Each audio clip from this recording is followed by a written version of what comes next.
Yo, yo! Bablog na naman yung walang bitaw, pre!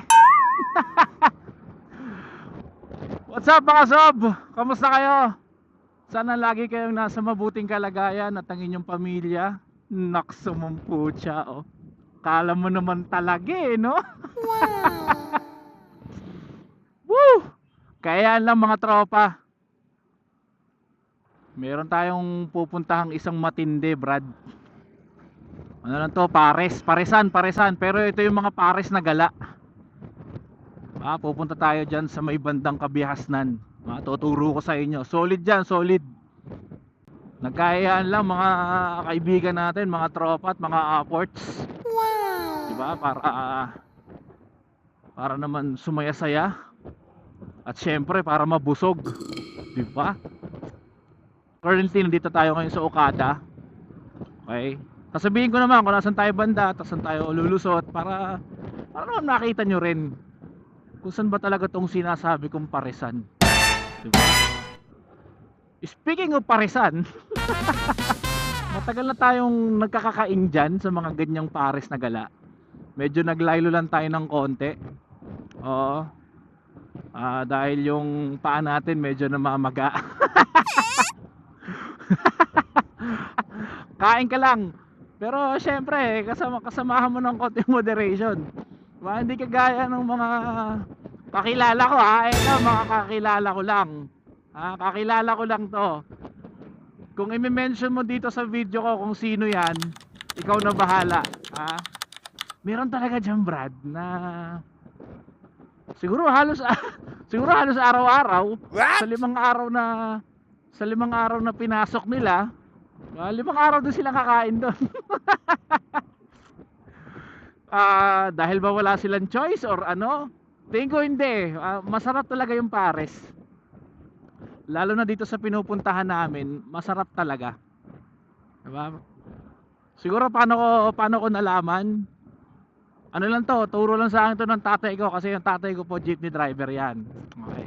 Ang sabi ng tatay ko sa akin, kung gusto mong makakita talaga ng lihitimong kainan, mapabulaluhan man yan, sislingan man yan, or kahit ano, karinderya man yan.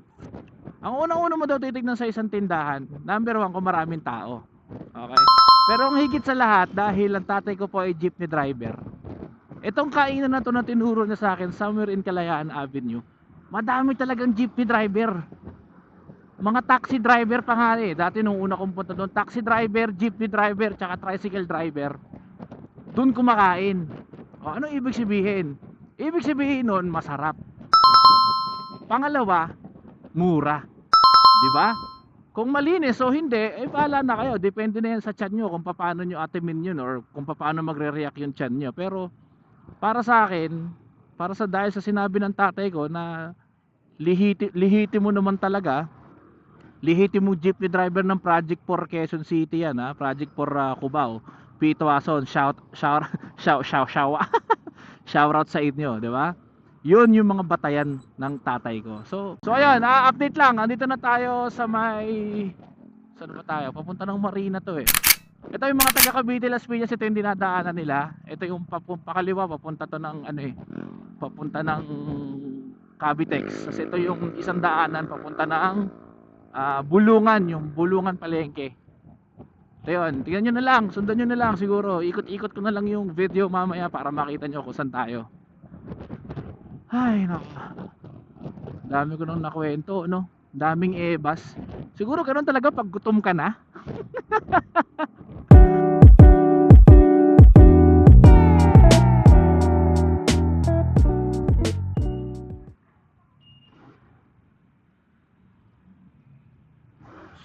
So, yan na nga, no? Yan, nandito na tayo sa may Bulungan. Diba? Bulungan, yun sa likod ko. Nakikita mo niya ang bulungan.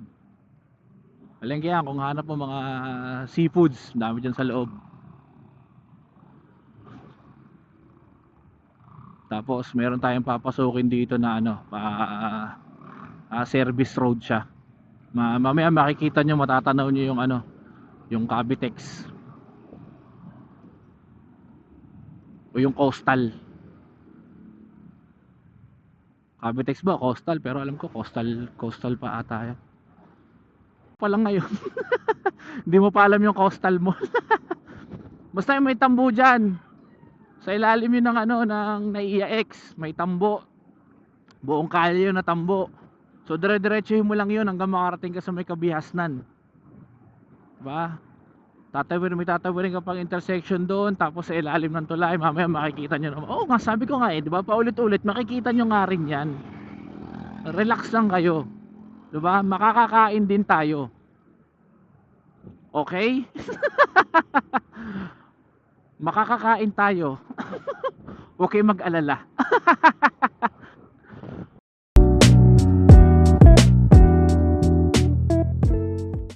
Nalaman ng mga tropa na meron din pala dito na medyo mas malapit. So, ayun, big shout out.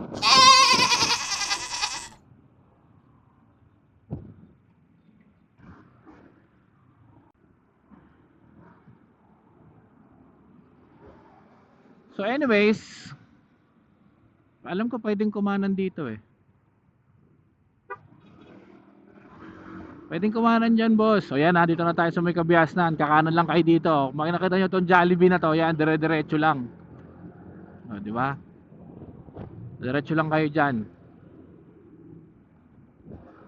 Dire-diretso lang. Hindi na kayo aabot dun sa ano, sa bamboo organ ba yun? Or basta yung simbahan dun, tawag nila bamboo. Kung saan man yun. Okay? Pag kumanan kayo dun, or pag nilampasan nyo yung intersection na yon, eto makikita nyo yung 88 square. Yan, makikita nyo yan. Tapos nakikita nyo yan, yan yung daanan sa ano, daanan na ata ng Cavitex yan eh. Yan, may vertical clearance na yan. Sa ilalim yan, nandyan yung Parisan par. Ayan oh. Pang! Dami rider, di ba? Oh. Patay ka diha, Brad. Oh. Kita niyo na kung saan ha. Simple lang yan, pero mga OG alam na alam yan ha, 'di ba? O so paano, kakain lang kami ha. Bye-bye.